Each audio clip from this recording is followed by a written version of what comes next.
Please welcome to the stage, President of the New York Stock Exchange Group, Lynn Martin. Look at this crowd. Woo! The scale, this energy, it's unimaginable. Oh, absolutely. Wow. Thank you for being here with us today. We've been partnering together for over 6 years now. Yep. And I'm thrilled that you're here to share what we have done with all of our guests here. To start with, can you give us a perspective on where the New York Stock Exchange was a few years ago and what you set out to achieve with data and AI? Yeah. Sometimes I take 2 steps back and think where we were 10 years ago, 6 years ago, and then even 3.5 years ago when I took my seat. And I'm a data person. I have data running through my veins. And so I always look at numbers. So some benchmarks that I look at, and Sridhar, you mentioned this in your intro, are the amount of incoming order messages to our platform, the amount of traffic going through our platform every day. A peak day for us in 2022, now this is on the back of COVID, was about 350 billion incoming order messages a day. In April of this year, we hit new records of 1.2 trillion incoming order messages a day.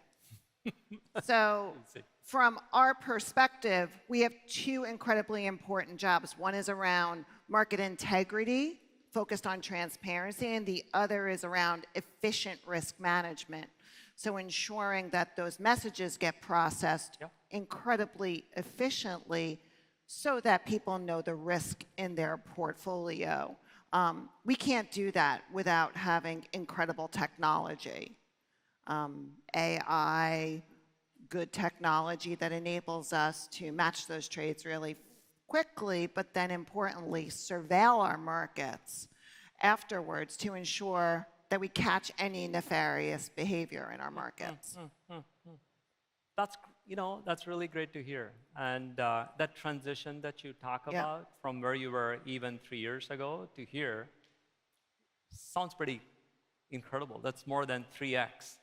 I know that one of your key focus areas has been to drive innovation, yes, with the exchange, but also throughout the ecosystem.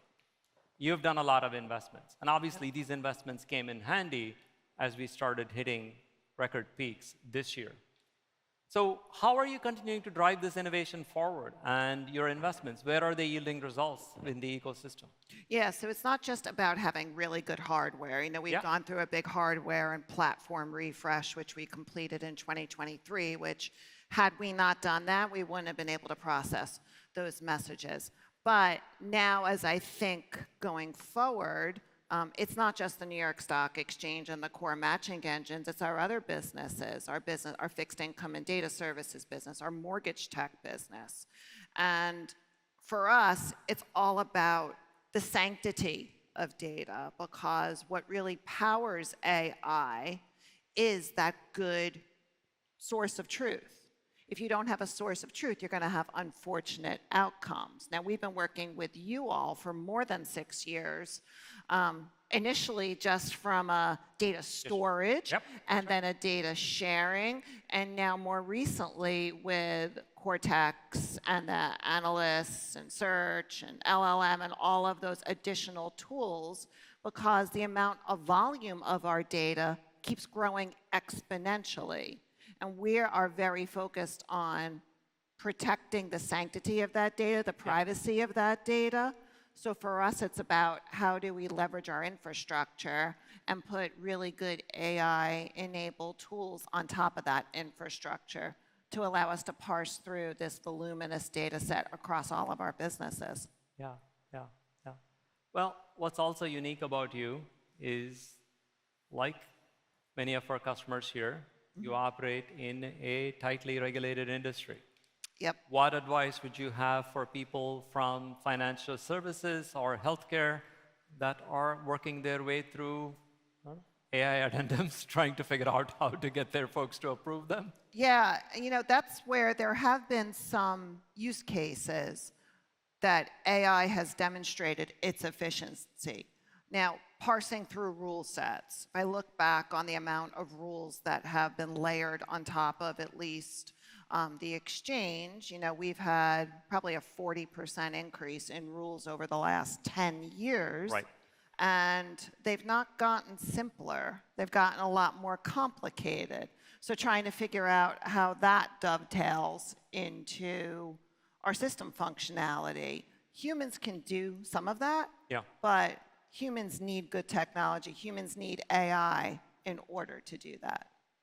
So you see that as actually an ally in being able to navigate these regulations. Absolutely, systems absolutely. can do things that, So the search capabilities, for example, that you all provide with Cortex have been incredibly helpful there. Interesting, interesting. Well, there are lots of enterprise leaders here. They want to do great things like you have. What advice would you have for them? When it comes to AI, we have developed a very deliberate approach. We always come back to our principles of market integrity and transparency. So we've been using a version of AI, LLMs, so not generative AI, for more than a decade to add transparency to our markets.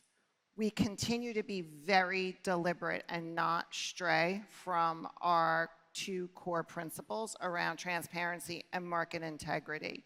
When you stick to your core principles, the use cases will follow when rolling out AI. It's not very difficult to come up with those targeted use cases, and we've been more of the approach of not throwing AI against a wall and seeing what sticks, like spaghetti.